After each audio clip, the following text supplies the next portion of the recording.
We're still here in Kristiansand. Been waiting for the weather to improve. The waves out there are large and the wind is still blowing. I was hoping to go today, but I'm just too knackered. I've been partying too much.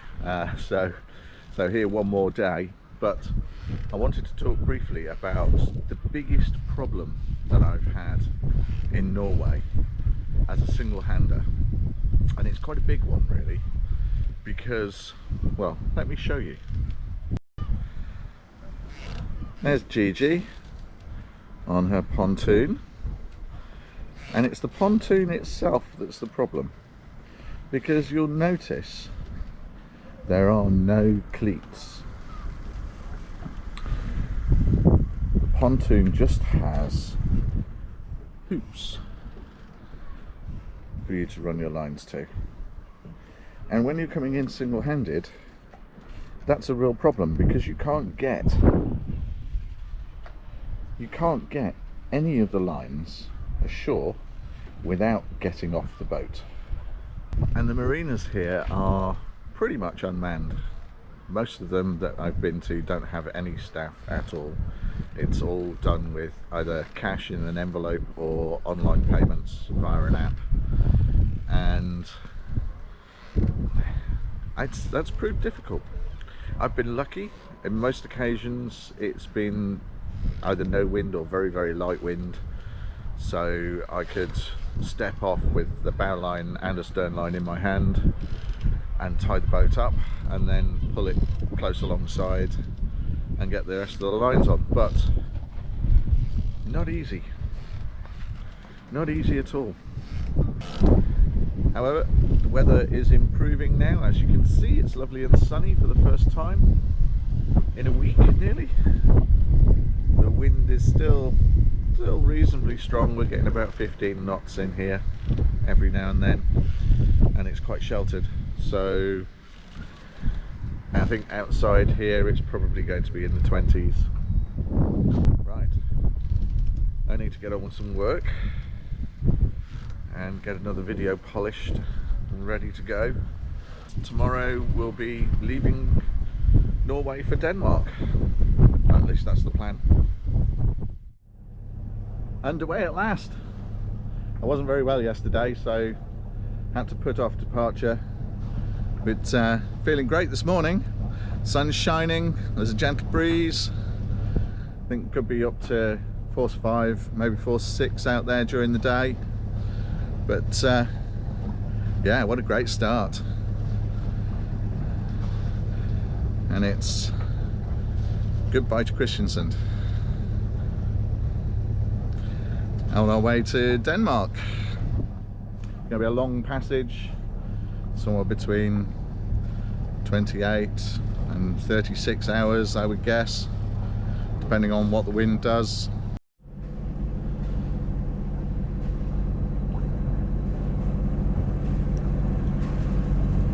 Well, a little bit of motor sailing to get past the point, and once we're clear of that we can change our course, head towards Denmark and set the sails properly. But there's certainly enough wind to be sailing by today, so that's a really good sign.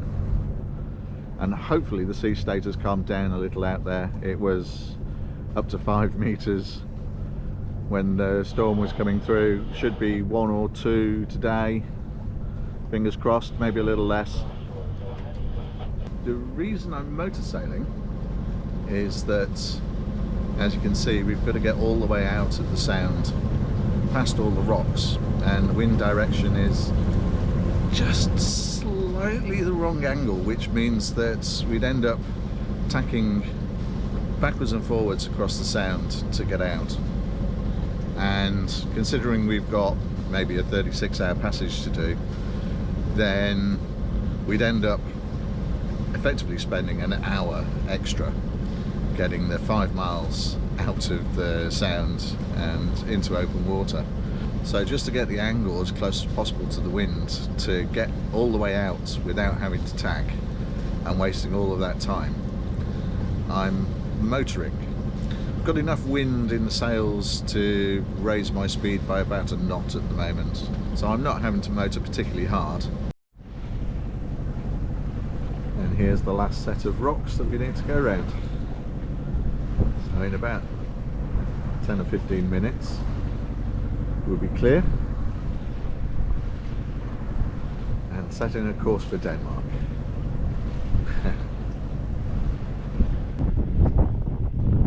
And that's it. Engine off. Course set for Denmark. Or rather, course set to go just over the top of Denmark, round the corner, and then down the inside, down the east coast.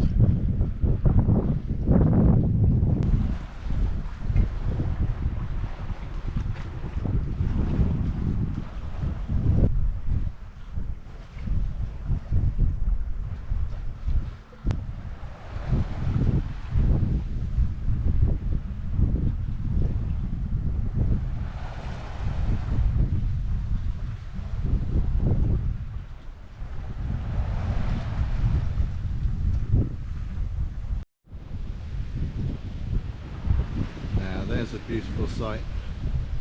That's one of the Norwegian tall ships. Tall ships race is of course finished, I think a couple of days ago. The sea state is, well, yeah, it's getting bigger, quite a bit bigger. And the speed is increasing. The wind is about 15-20 at the moment. I am going to put a bit of a reef in the Genoa, slow us down a little. The autopilot is struggling and I don't fancy helming for 30 hours.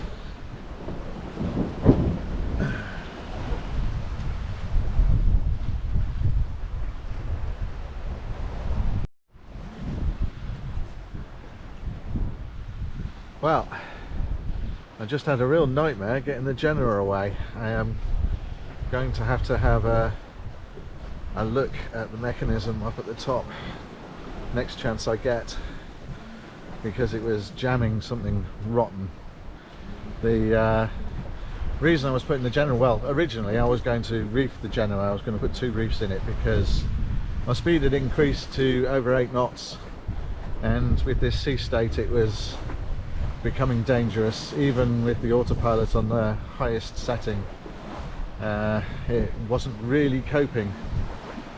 So I decided to put a couple of reefs in the Genoa, and had so much trouble just doing that I decided I'd better off getting the Genoa put away completely, and I'll run with just the mainsail, which has slowed me down now to around 5 or 6 knots, which is certainly not as fast as I could be going, but much more manageable. The autopilot is coping just fine now. The wind is in the low 20s, so yeah, I was expecting there to be some residual waves out here from the storm, but wasn't expecting the wind to be quite so strong. The forecast was saying it was going to be 5 or 10 knots less than it is, but there we go. It is what it is. So we carry on. Not the most comfortable of rides. I was hoping to get some work done today, but I don't think I'm going to get an awful lot done with the way things are at the moment. Sitting on a laptop down below, definitely not a great idea when the boat's rolling around, and also that means I can't keep an eye on the autopilot, make sure nothing's going too far awry. Oh, I'm knackered now.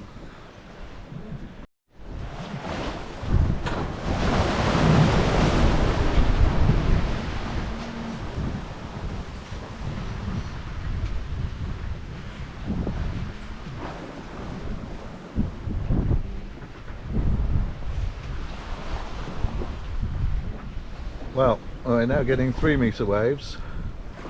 Whew. This is no longer such fun.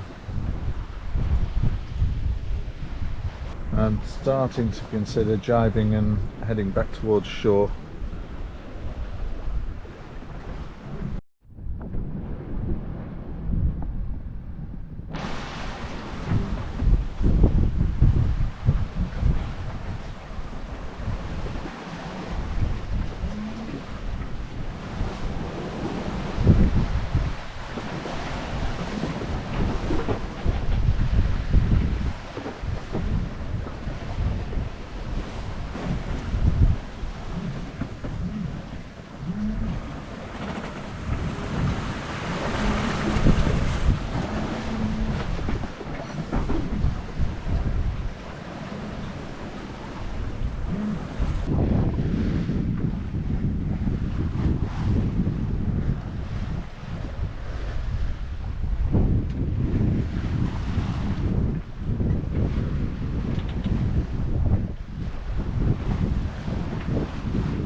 Six hours in, sea state has calmed down a little.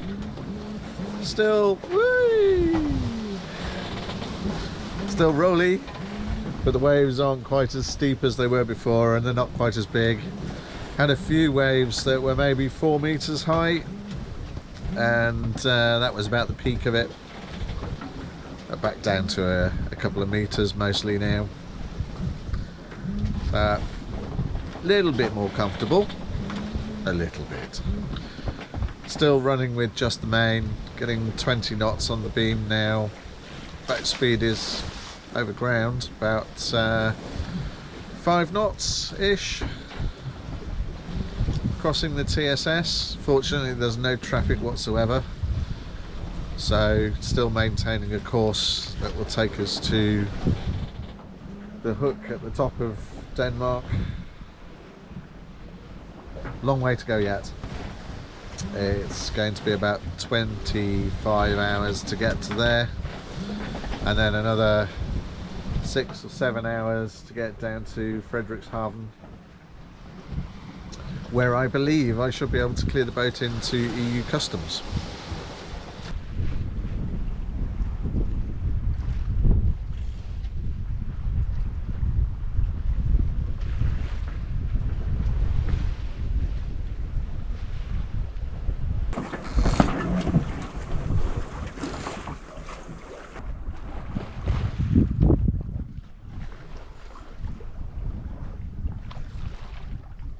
Well, as you can see, the wind has slackened right off now, as is the sea state. We are currently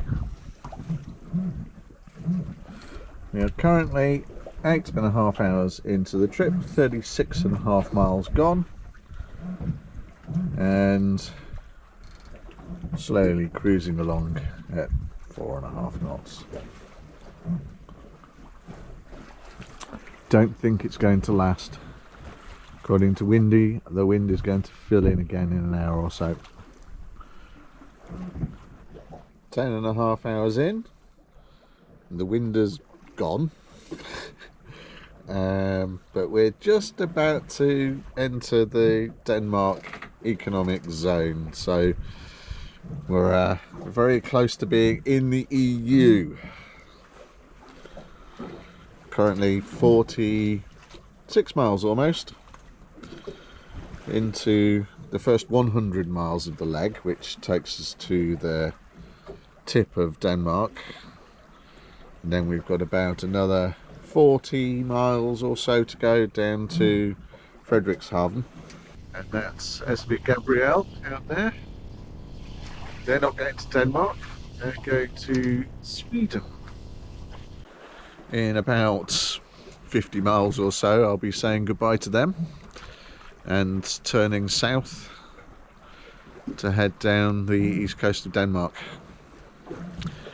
And hopefully, with a bit of luck and a trailing wind, we'll meet up again somewhere around Kiel and transit the Kiel Canal. 10 o'clock at night, and the wind has shifted round to the southeast, so our course now is absolutely horrible. It's going to make this an extremely long journey, a lot longer than I had planned for. We're going to have to go way past the hook at the top of Denmark and then tack and head, well, southwest, I guess. Not ideal. Hopefully it will veer back a bit more later, but who knows. About 14 knots of wind at the moment, so we're doing okay speed wise. It's not too bad. I've got a couple of reefs in the Genoa. I haven't reefed the mainsail yet. Keep an eye on the forecast. If the wind gets up to 18-20 knots, I'll put a reef in the mainsail as well. Looking at the AIS, the shipping lanes over the top of Denmark are horrifically busy. It looks more like the Channel than I was expecting, and there are dozens of fishing boats dotted all over the place. So this is going to be fun in the dark. Mind you, it's probably going to be getting light by the time I get to there, especially if I've got to go all the way past and then tack back again. So I better resign myself to a long sail. Guess I won't be getting to Frederikshavn until probably tomorrow evening.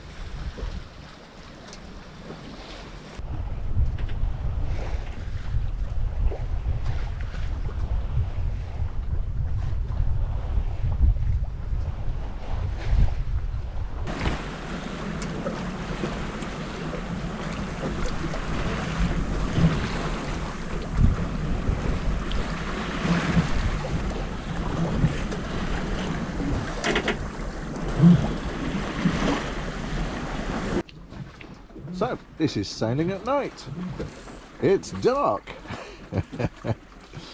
I have just released Roger. Oh, no. We have no Roger. I have released the dinghy. That's just to make sure that any vessels that are behind me can see my stern light clearly. Not that there are any vessels behind me at the moment, but I've got to go through the TSS at some point, so best that anyone that's out there can see me. We are 62 nautical miles into our passage, 14.5 hours roughly, and it's about 1:15 in the morning. Down here. Oh. Down here is where the TSS is. There we go. Hugs the corner there, so if I can find a way across, and I can then hug the coastline and come round. There's lots of anchored ships here, so it's not going to be the easiest sailing. I'm certainly not going to be able to take, whoops, cat naps.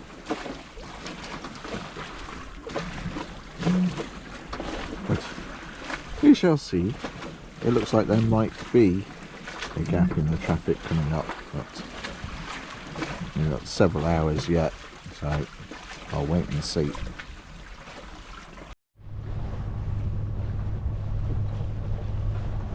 Well, the sun's come up and I'm in the middle of the shipping lanes and it's extraordinarily busy. I've already done several U-turns. I'm going to sneak round the back of this one here and hopefully avoid the bows of the one that's coming along behind, both of which are doing 13 plus knots. Obviously I'm motoring because I needed to head into wind and because it gives me more manoeuvrability, so if I've got to spin round in a circle and wait for shipping to go past, I can do that easily.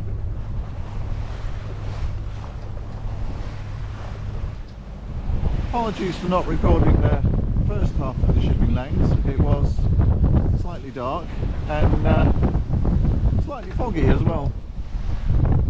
It was interesting tracking where the ships were by the foghorns.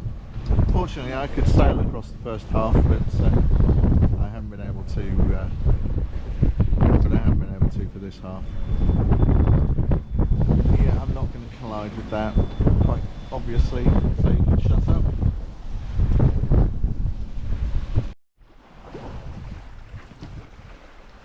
And the mist and murk is clearing, and there's Denmark! About 30 miles to go, but it will be more than that because the wind isn't going to let me go directly there. But wow, that was intense going through the shipping lanes.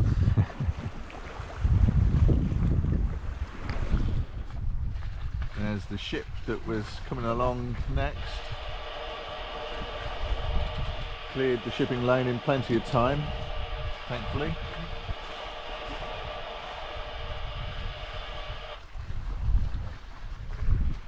Motors off and we're sailing again.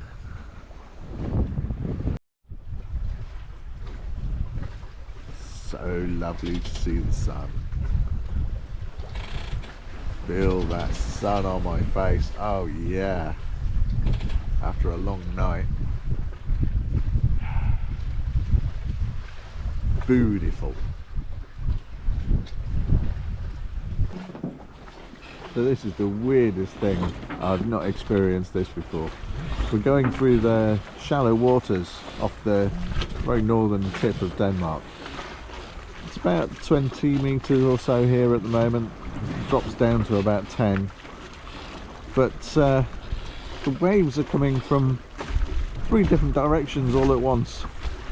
We've got waves coming from directly on the bow, waves coming from directly behind, and waves coming from south as well.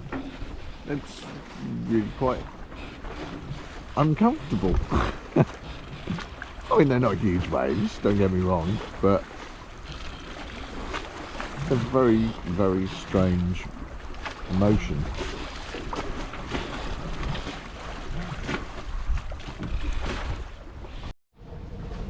This is hilarious. The AIS is just showing lines everywhere for ship movements. I've got no idea what's going on. It's a spider web.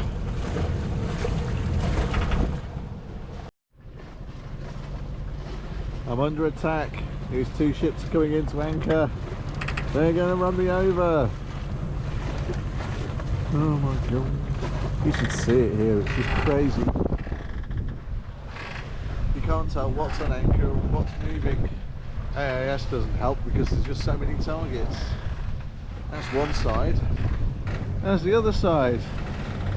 It's bonkers. And over there, that's Skagen. Definitely relieved to see that tanker changing course. Looks like he's sliding round to go behind me. I was starting to wonder if I would have to take some kind of avoiding action. And I know it looks very far away to you, but he's not. Not when you've got several 100,000 tons of crude oil barreling down on you. And that one is sliding past my bow.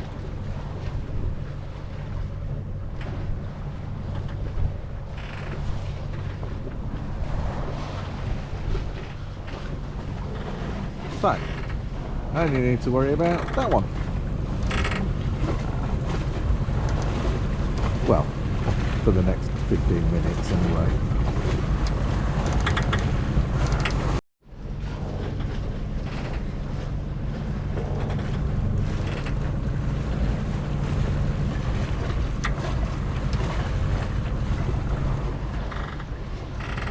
Well, it looks like he might have changed his course a bit.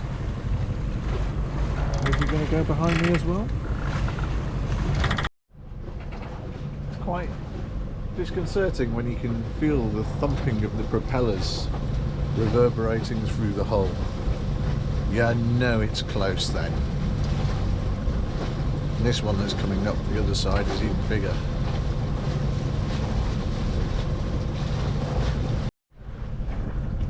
Where, oh where, have all the empty tankers gone?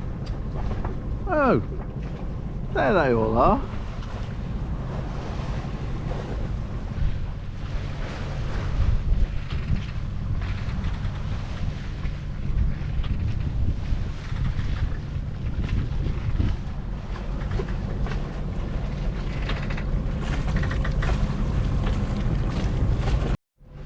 Oh goody, there's another one coming. And this one is showing no sign of slowing down.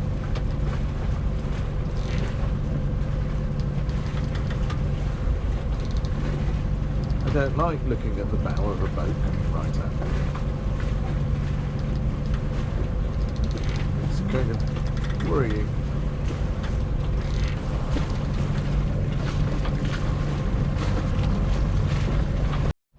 That bulk carrier is called Ruddy. I think they should rename it Rusty. Okay, on the final leg of the trip. Got about 10 miles to go. Then we'll be in Frederikshavn. Not a lot to see at the moment, I'm afraid.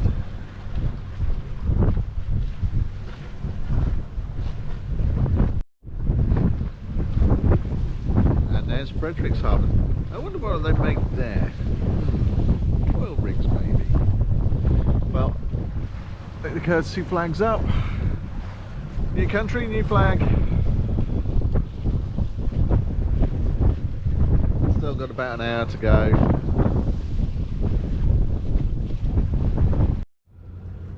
It always amazes me. This guy with the motorboat here is towing what I assume is a child on an inflatable right across my bow. So what happens if I don't see the child fall off into the water?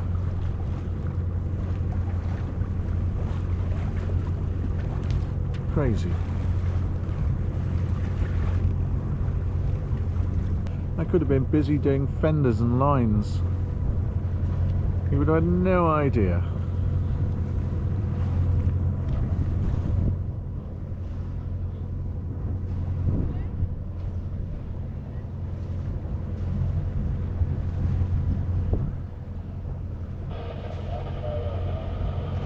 Correction, it's kids. Okay, that explains the lack of common sense.